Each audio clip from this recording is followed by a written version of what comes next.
Idineklara namang adopted son ng Mountain Province si PNP Chief Director General Ronald Bato de la Rosa.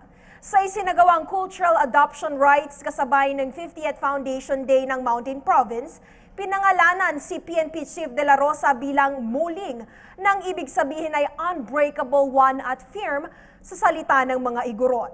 Mismong si Mount Province Governor Bonifacio Lacwasan Jr. ang nagbigay ng parangal kay De La Rosa na siyang panauhing pangdangal sa nasabing selebrasyon.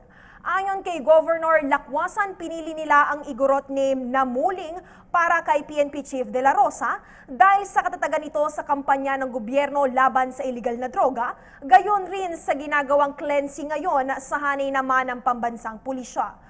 Una na rito, kinilala na ring adopted son ng Mountain Province si dating Senador Bong Revilla na pinangalanan namang Odagan noong taong 2008.